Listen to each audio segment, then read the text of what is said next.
तारा काहे ऐसे पगल के भेष में मिले खातिर आई गईला हमारा हो देश में।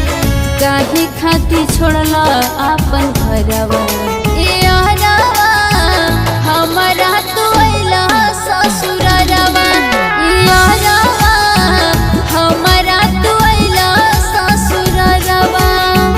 दिलवा तू हमर तोड़ के ससुरा में अइलू दोसरा से शादी करके पागल बनैलू लेके अइलू हमर सुना जानवा रे जानू जात बानी रांची पागल खनावा रे जानू जात बानी रांची पागल खनावा।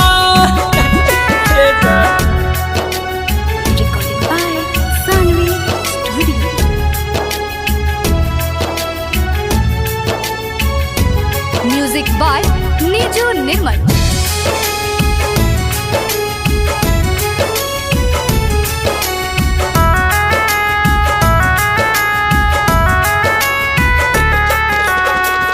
काहे को बोलिया बोले लाई से दिलवा में लागेला तीरवा के जैसे देखी हाल तहरवाई ए यारवा मोरा जैसे भइल ना विदाई ए यारवा मोरा जैसे भइल ना विदाई।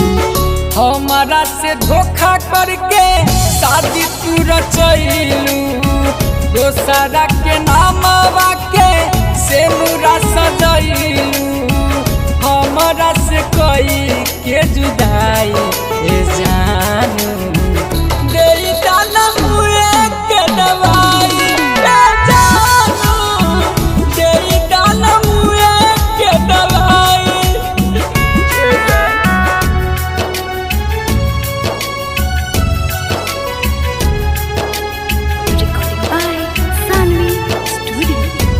म्यूजिक बाय नीजू निर्मल।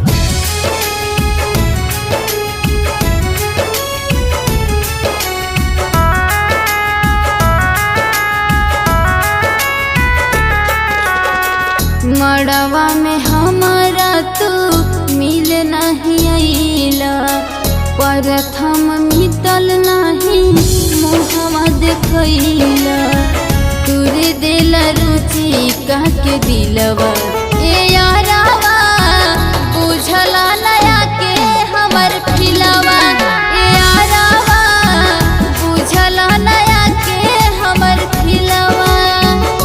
बचन बिहारी के न बात हो छोड़ी के तू चल गइलू अनसु के साथ हो ले न हमार परनवा रे जानू मर जाई तो हो रे करनवा रे